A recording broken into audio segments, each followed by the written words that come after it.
Alhamdulillah nahmaduhu wa nasta'inuhu wa nastaghfiruh wa na'udzu billahi min shururi anfusina wa min sayyiati a'malina.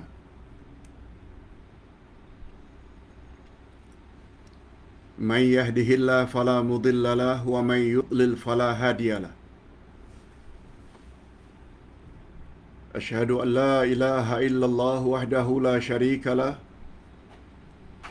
wa asyhadu anna Muhammadan abduhu wa rasuluh la nabiyya ba'dah. Allahumma salli wa sallim ala nabiyyina Muhammad wa ala alihi wa sahbihi ajma'in, amma ba'd. Hadirin dan hadirat serta para pemirsa yang saya hormati, Assalamualaikum warahmatullahi wabarakatuh. Alhamdulillah, kita bersyukur kehadirat Allah Azza wa Jalla. Berkat taufiknya kita dapat meneruskan lagi majlis ilmu kita walaupun ada sedikit gendala. Zoom akhir-akhir ini ada sedikit masalah sehingga kita langsung kepada Facebook. 15 minit kita terlambat, mohon maaf.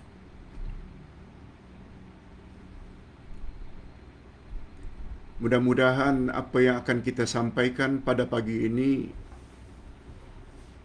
walaupun lebih kurang hanya 45 minit, kemudian kita sambung dengan menjawab beberapa soalan jamaah.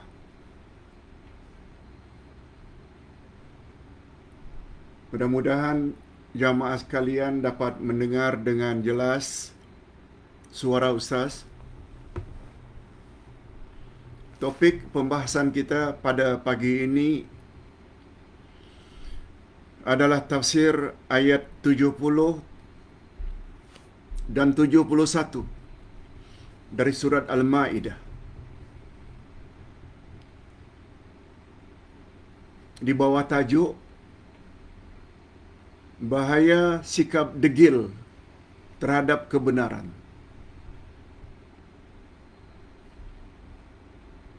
Bahaya sikap degil terhadap kebenaran. Apa makna degil, Pak Ustaz? Apa beza degil dengan jahil? Nanti kita akan jelaskan.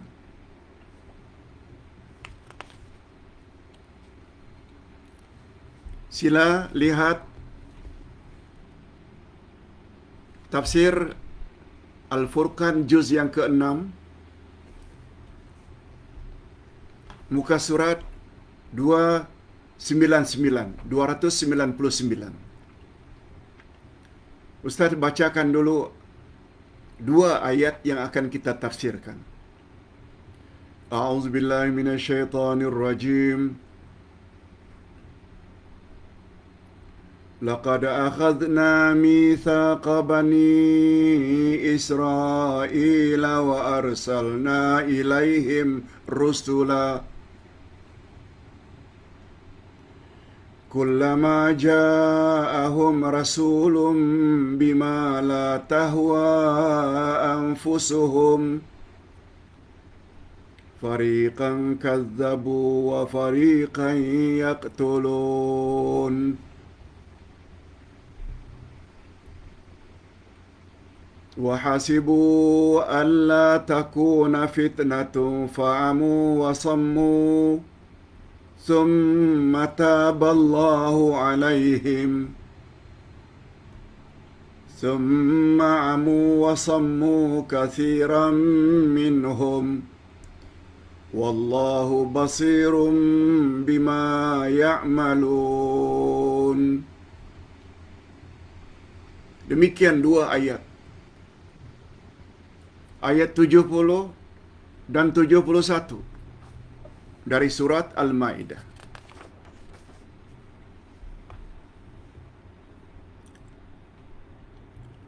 Sebelum kita terjemah dan tafsirkan, coba dengar mukaddimah terlebih dahulu, yaitu tentang pelajaran yang baru lalu. Pelajaran terdahulu. Sebab antara ayat dengan ayat berikutnya ada kesinambungan cerita.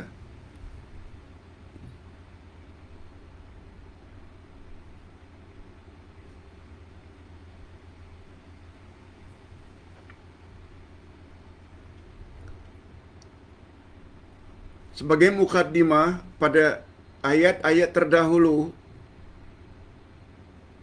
jika manusia ingin bahagia, ingin selamat, dunia akhirat,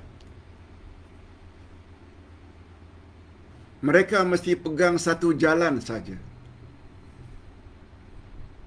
Satu jalan saja. Apa dia?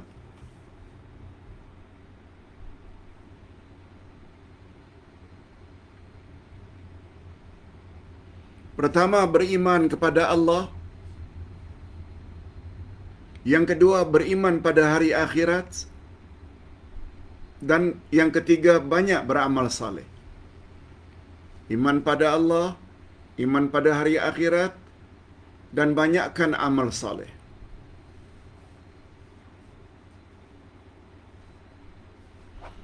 Jika jalan tersebut kita miliki dan kita lalui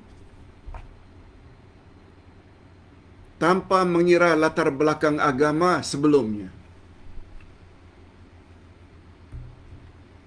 dia Yahudi ke, Nasrani ke, dia musyrikin ke, seperti Hindu, Majusi, Buddha. Tapi bila mereka ini ada tiga ini, iman pada Allah, iman pada hari akhirat, dan beramal saleh, maka mereka tidak perlu merasa takut dan tak perlu bersedih hati. Menghadapi masa depan tak payah takut. Dan bila sudah mati nanti tak perlu menyesal. Maksudnya tak perlu bersedih hati. Karena kita telah miliki tiga perkara ini.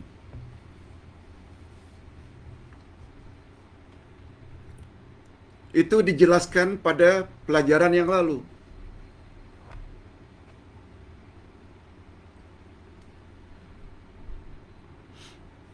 Itu sebabnya kalau tak salah Ustaz ada sebut, kalau rukun iman itu ada 6. Dari 6 ini yang paling penting 3. Iman pada Allah, iman pada Rasul, dan iman pada hari akhirat. Barangkali jemaah masih ingat, iman pada Allah tanpa berbuat syirik, beriman pada Rasul, beribadat pada Allah ikut cara Rasul, itu beriman pada Rasul. Iman pada Allah juga termasuk iman pada Quran, sebab Quran kalamullah. Iman pada Rasul termasuk iman kepada sunnah Nabi. Baru yang ketiga, beriman pada hari akhirat. Mengapa iman pada hari akhirat?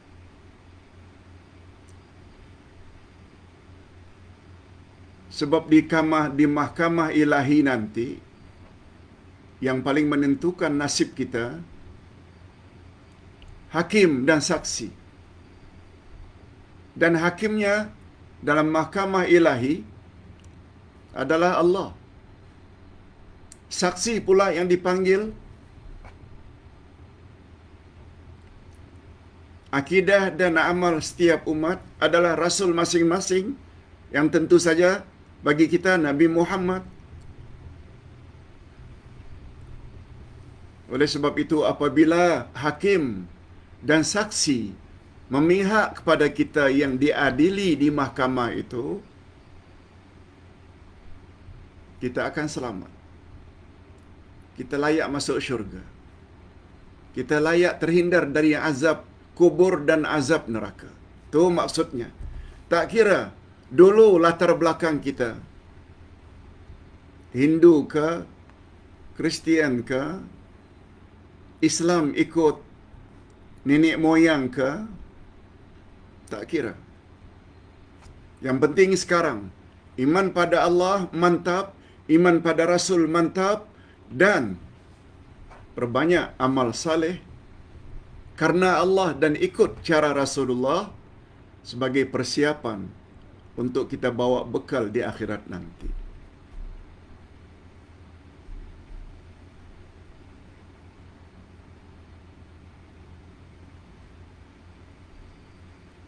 Pada ayat berikut ini Allah Subhanahu wa taala, ini ayat berikut yang kita bacakan tadi. Allah menceritakan tentang Yahudi. Yahudi adalah umat yang sangat degil. Tidak menepati janji.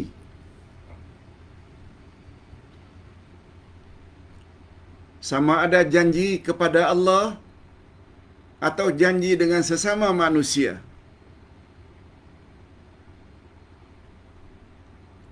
Setiap rasul yang datang setelah Musa, mereka tolak. Termasuk Nabi Isa. Itu sebabnya di Gaza mereka bukan hanya robohkan masjid, tapi juga mereka robohkan gereja-gereja milik orang-orang Nasrani Kristian.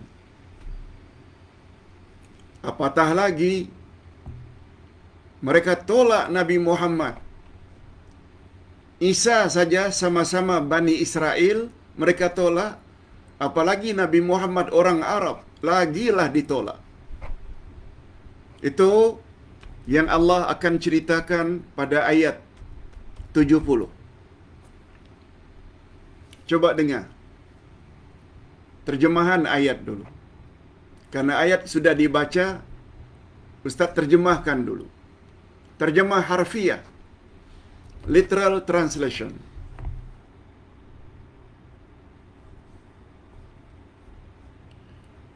Sesungguhnya kami telah mengambil perjanjian dari Bani Israel, kata Allah. Kami telah mengambil perjanjian dengan Bani Israel. Dan telah kami utus kepada mereka rasul-rasul. Tetapi setiap datang seorang rasul kepada mereka dengan membawa apa yang tidak diinginkan oleh hawa nafsu mereka, maka sebahagian dari rasul-rasul itu mereka dustakan, dan sebahagian lain rasul-rasul itu mereka bunuh. Ini sifat degil Yahudi.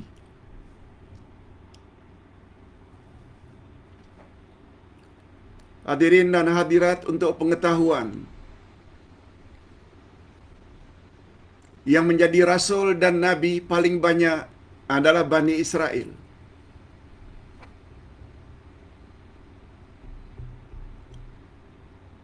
Nabi Yakub, nama lainnya Israel. Zuriat Nabi Yakub semuanya disebut Bani Israel.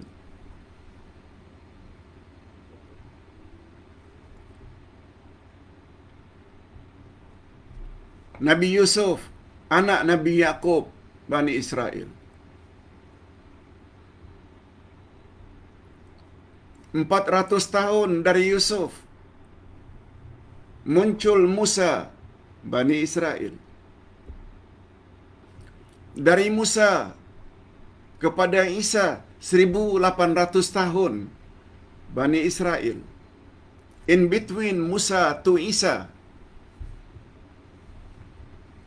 Daud, Sulaiman, Zakaria, Yahya. Itu adalah rasul-rasul di antara Musa dengan Isa. Semuanya Bani Israel. Yahudi dustakan semua. Bukan hanya dusta, Yahudi bunuh rasul-rasul tersebut. termasuk Nabi Zakaria dan anaknya Nabi Yahya.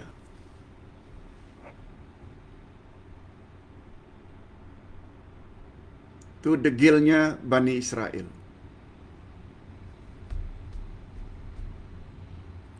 Kita bacakan satu tafsiran. Kalau tadi itu baru terjemah harfiah, literal translation, direct translation. Ada satu lagi terjemah namanya terjemah ma'nawiyah. Terjemah ma'nawiyah ini maknanya tafsir.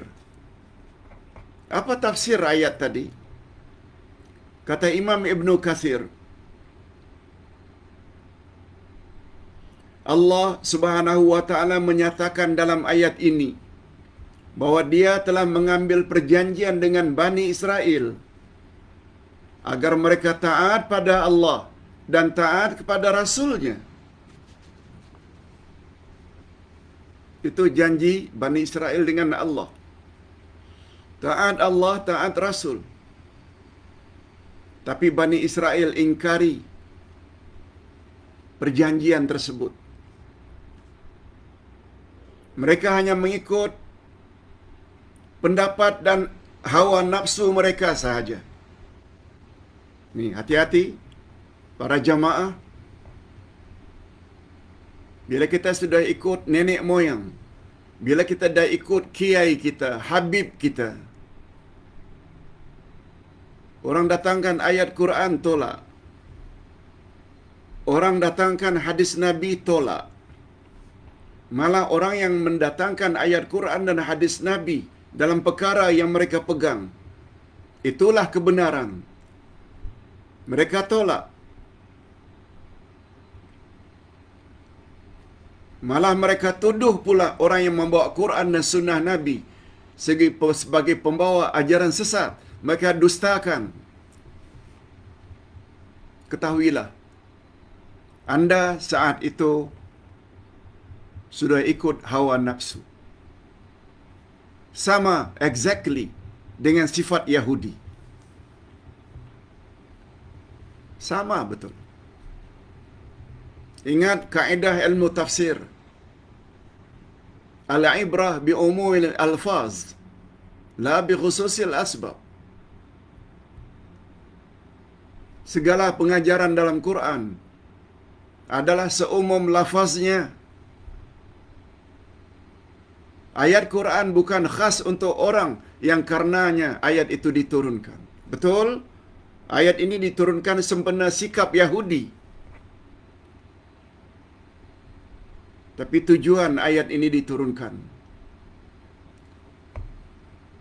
umat Muhammad jangan ikut sikap Yahudi yang degil itu.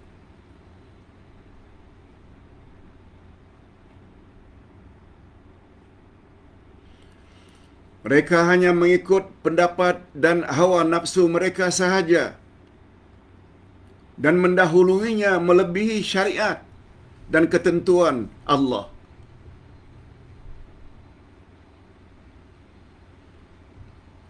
Jika syariat Allah itu bersesuaian dengan selera mereka, mereka patuhi. Dan jika ketentuan Allah itu bercanggah dengan kehendak nafsu mereka, mereka tolak.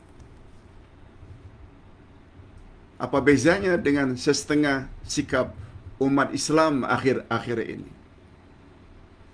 Kita bawa ayat Quran, kita bawa hadis Nabi, ditolak. Ketahuilah, pada diri anda sebenarnya ada sifat degil, macam degilnya Yahudi.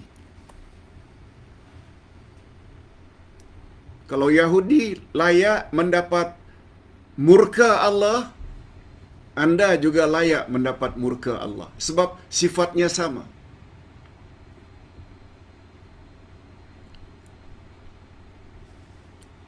Nabi Muhammad sallallahu alaihi wasallam ketika ditanya tentang dua golongan pada penghujung surat Al-Fatihah, "Ya Rasulullah, kita mohon kepada Allah agar ditunjuki ke jalan yang lurus.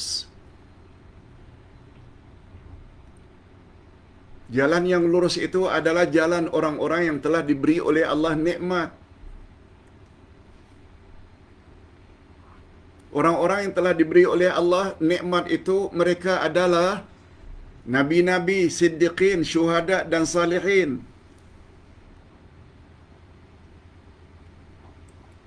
Itu sebabnya kalau ingin menjadi golongan mendapat siratal mustaqim, kami mesti ikut Nabi, ikut Abu Bakar As-Siddiq sebagai contoh, ikut Umar, Osman dan Ali, syuhada, orang-orang yang mati syahid, dan orang-orang saleh. Yang itu tu kami faham ya Rasulullah. Tapi pada masa yang sama kami juga minta dilindungi daripada ghairil maghdubi alaihim waladdallin. Bukan jalan orang yang engkau murkai. Siapa orang-orang yang dimurkai ya Rasulullah? Jawab Nabi, al-Yahud, Yahudi. Waman humud dhalun, siapa pula golongan yang sesat? Kata Nabi, Nasrani, Kristian. Apa beza? Mana yang lebih berbahaya, degil atau jahil?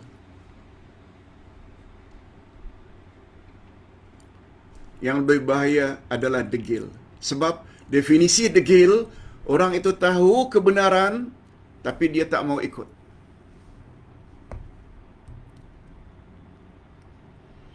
Itu sebabnya apabila ustaz-ustaz kita sampaikan ayat Quran, hadis Nabi, ternyata amalan kita selama ini bercanggah.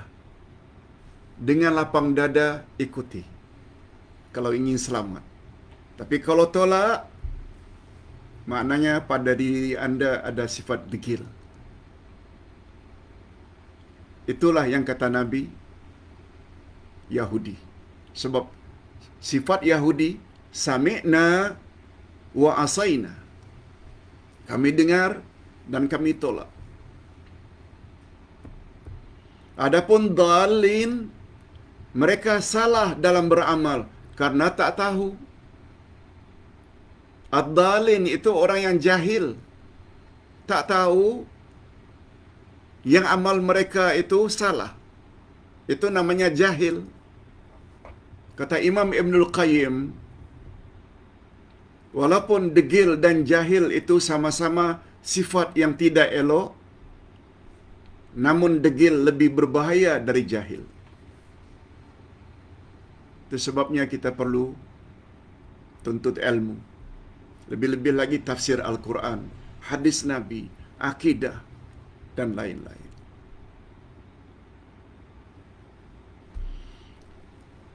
Ustaz yakin jemaah dah baca dah banyak penjelasannya. Tafsir ikut Imam Al-Maraghi, tafsir menurut Ibnu Jauzi. Bila tidak dibaca, dia akan jadi panjang.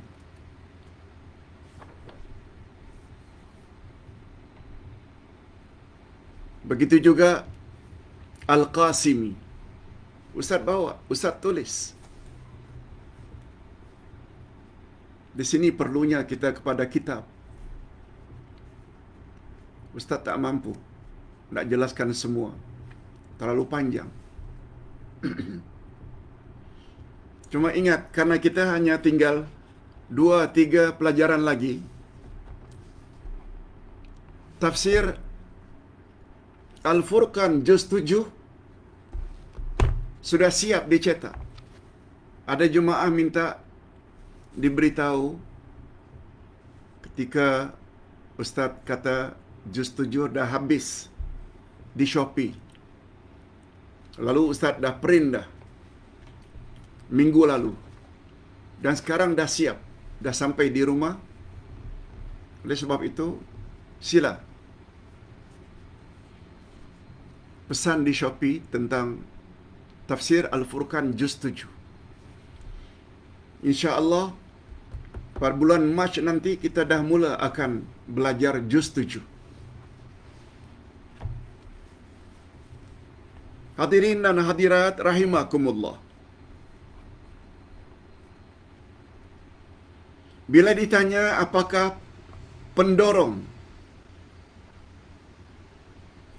pendorong Yahudi degil? Coba lihat muka surat 302. Allah ceritakan bahawa penyebab utama mereka adalah karena takabur, sombong, hasad, dengki. Allah ceritakan dalam surat Al-Baqarah ayat 87. Lihat muka surat 302. Afakullama ja'akum rasulun bima la tahwa anfusukum istakbartum fafariqan kadzabtum wa fariqan taqtulun.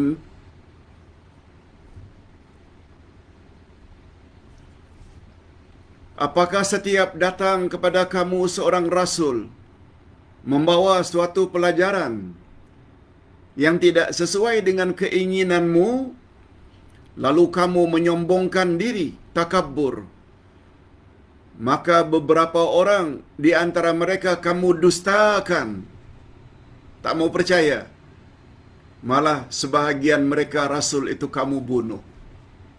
Sama nadanya dengan akhir ayat 70 tadi.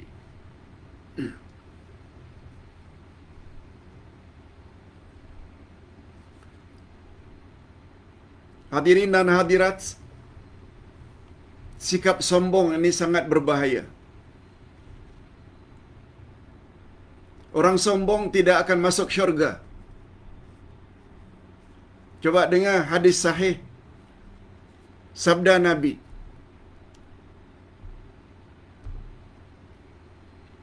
Riwayat Imam Muslim dan Imam Tirmizi. La yadkhulul jannah man kana fi qalbihi dzarratun min kibr, atau kama qala. Tidak akan masuk syurga orang yang punya sifat takabur, sombong, walau sebesar zarrah, sebesar debu, kecil dari debu lagi. Sekecil itu kesombongan, penghalang masuk syurga. Nah, bila ditanya pula, apa makna takabur, Pak Ustaz?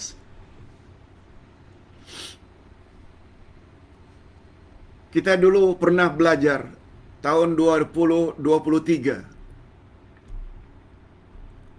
Ketika kita mempelajari nama Allah,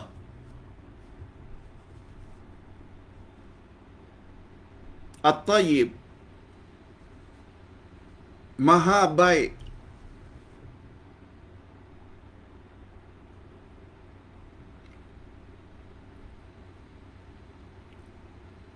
Rasulullah sallallahu alaihi wasallam bersabda,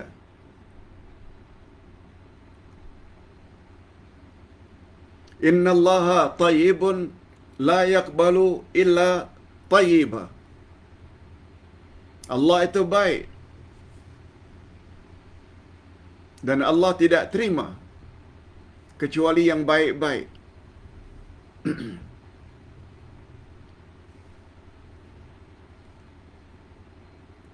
Rasulullah sallallahu alaihi wasallam juga pernah menjelaskan, "Innallaha jamilun." Maaf Ustaz, bukan nama Allah Tayyib tapi Jamil, Maha cantik. Sabda Nabi, "Innallaha jamilun yuhibbul jamal." Allah itu cantik, indah, smart.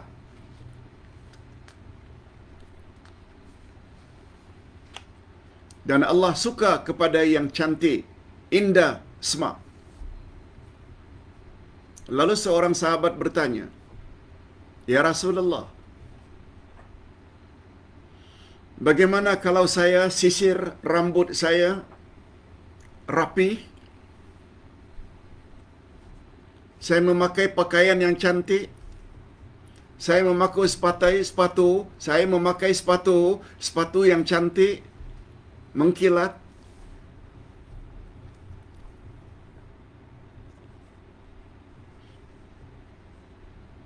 Apakah itu termasuk takabur? Kata Nabi, tidak.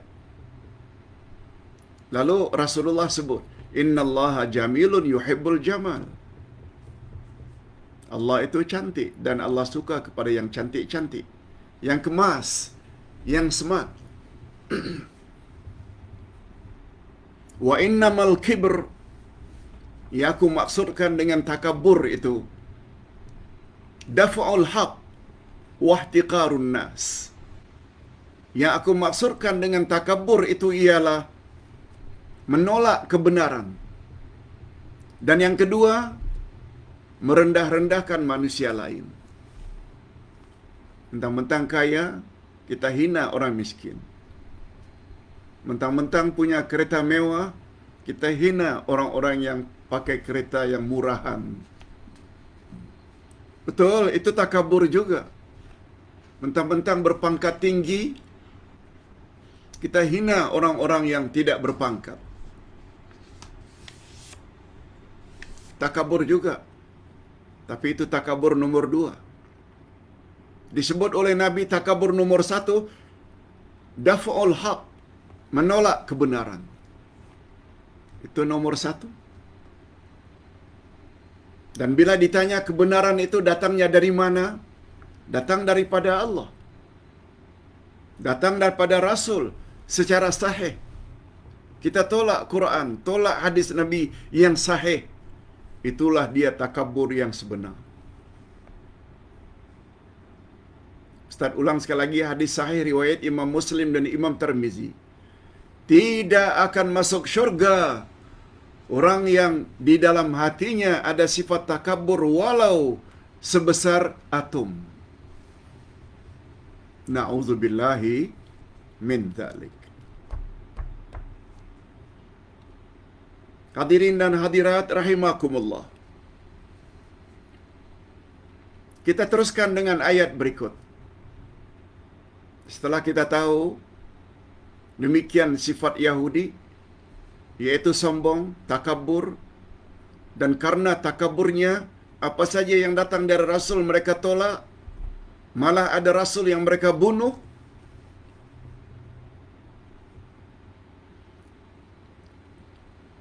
Kita bahas ayat yang terakhir. Kita dah setengah jam membahas ayat yang pertama, ayat 70. Coba dengar ayat yang kedua.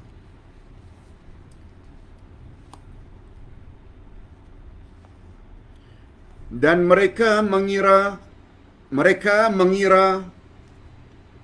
bahwa tidak akan terjadi suatu bencana pun terhadap mereka dengan membunuh nabi-nabi itu. Mereka di sini Yahudi. Mereka kira mereka tidak akan ditimpa bala dengan membunuh nabi-nabi tersebut. Maka karena itu mereka menjadi buta dan pekak. Dahlah buta, pekak pula.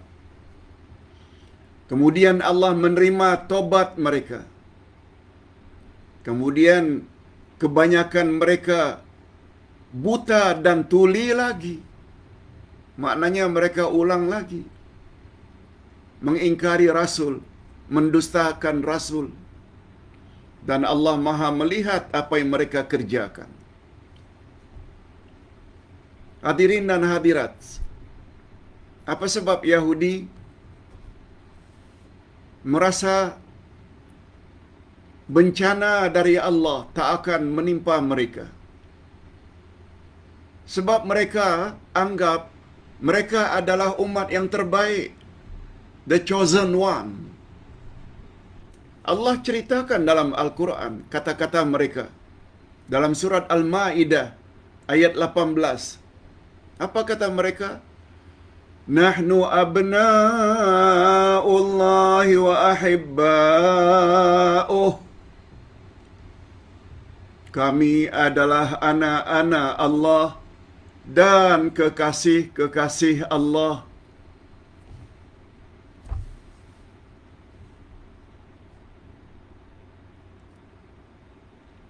Karena mereka anak Allah, takkanlah ayah akan siksa anak sendiri. Kami adalah kekasih Allah, takkan Allah akan menyiksa kekasihnya. Itu mereka punya.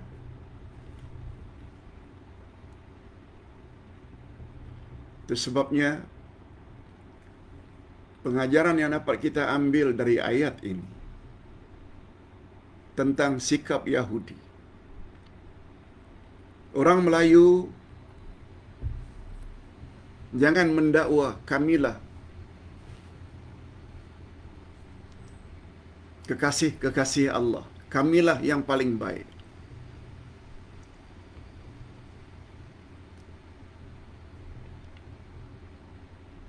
Orang yang paling baik dan paling mulia di sisi Allah adalah karena ketakwaan. Lihat ayat 13 surat Al-Hujurat.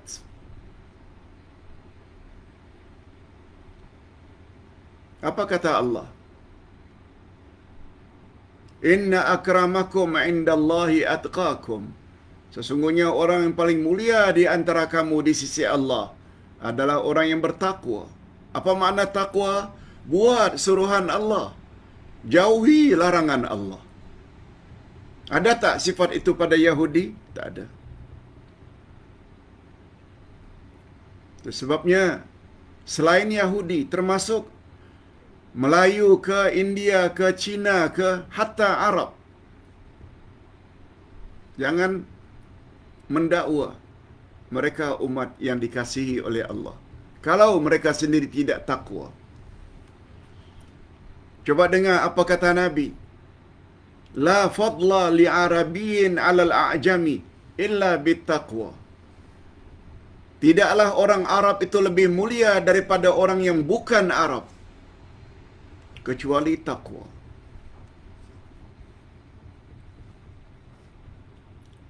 Pakar-pakar hadis utama Imam Bukhari bukan orang Arab. Orang dari Bukhara,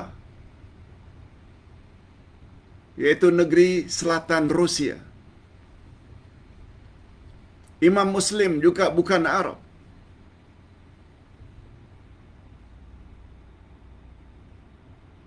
Jadi kemuliaan bukan terletak pada suku, bangsa tertentu, tapi sampai di mana mereka patuh dan taat pada Allah. Mudah-mudahan kita semua termasuk ke dalam golongan orang-orang yang bertakwa pada Allah. Apa syarat takwa?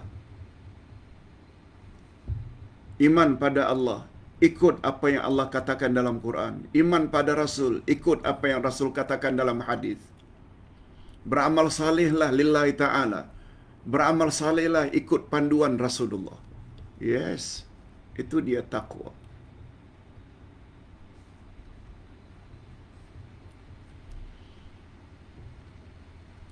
Akibat dari sikap demikian, maka natijahnya, sikap apa tadi? Degil tadi. Apa kata Allah? Maka karena itu, maka menjadi buta dan peka. Kemudian Allah menerima tobat mereka. Setelah ditegur, mereka tobat. Kemudian ulang lagi, buta dan peka lagi. Maksudnya, maka karena itu mereka menjadi buta dan peka. Mereka buta karena tidak dapat melihat tanda-tanda ayat-ayat kebesaran Allah yang diturunkan. Dan kitab-kitabnya yang menyatakan dengan jelas bencana yang Allah pernah timpakan ke atas umat-umat terdahulu. Mereka tidak ambil iktibar. Mereka juga peka karena tidak mau mendengar nasihat-nasihat yang disampaikan oleh para rasul.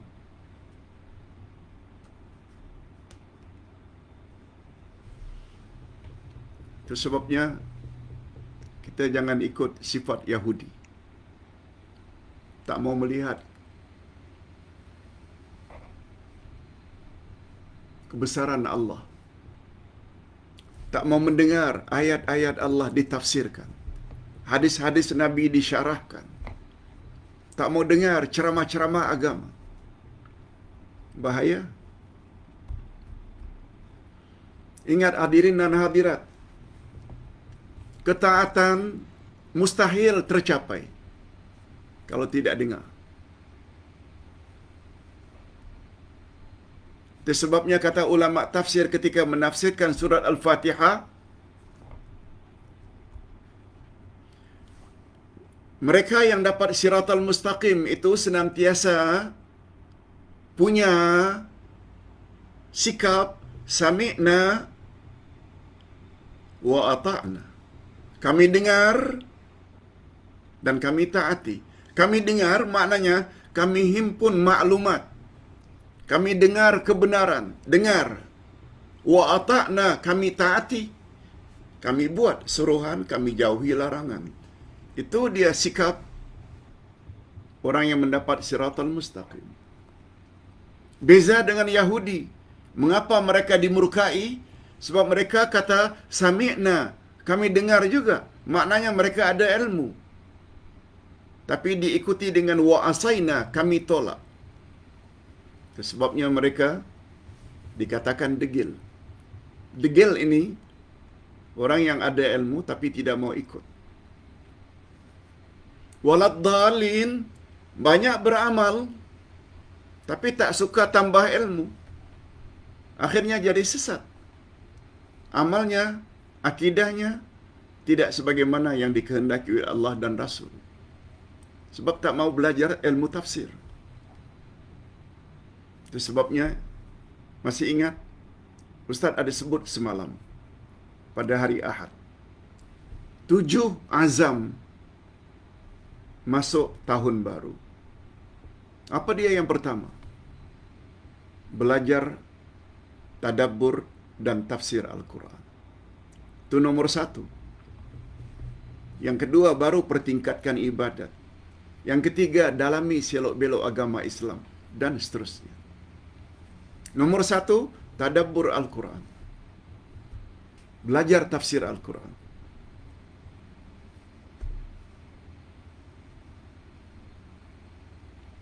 Hadirin dan hadirat rahimakumullah. Ini dulu yang dapat Ustaz sampaikan. Mudah-mudahan apa yang Ustaz sampaikan pagi ini menjadi ingatan kita selalu, supaya kita boleh istiqamah di atas kebenaran. Dari mana datangnya kebenaran? Jawabnya daripada Allah. Lihat ayat 147 Al-Baqarah. Al-haqqu min rabbik fala takunanna minal mumtarin. Kebenaran itu segala yang datang daripada Allah. Oleh sebab itu jangan kamu ragu-ragu lagi. Ustaz sebagai pendakwah, Ustaz mesti sampaikan al-haq. Itu sebabnya dalam surat Wal Asri, semua manusia dalam kerugian kecuali illal ladzina amanu, orang yang ada iman. Wa amilus salihati, banyak beramal saleh.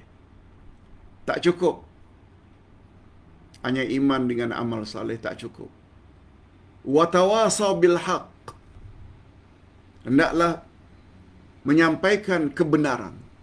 Itu sebabnya tak ada poin yang Ustaz sampaikan tentang Islam kecuali bawa ayatnya, Quran, bawa hadisnya. Quran surah itu ayat sekian, hadis Nabi itu dan hadis riwayat siapa dan derajatnya bagaimana. Itu namanya al-haq. Cuma bila kita menyampaikan kebenaran, kita perlu sabar. Orang puji banyak, orang caci juga banyak. Sabar maknanya menahan diri. Kalau dipuji, disanjung, jangan sombong. Jangan takabur. Jangan riak. Bila orang caci, sabar. Tahan saja. Kita di dunia ini kan sementara saja. Yang mustahak, mahkamah ilahi, hakimnya Allah yang tak pernah silap dan memberi hukuman, memberi keputusan layak syurga atau neraka. Saksinya pula Nabi Muhammad, orang yang maksum. Itu sebabnya baginda menjamin, aku tinggalkan 2 pedoman untukmu wahai umat. Selagi kamu berpegang teguh, kamu tidak akan sesat selama-lamanya. Al-Quran dan sunnahku. Sila share.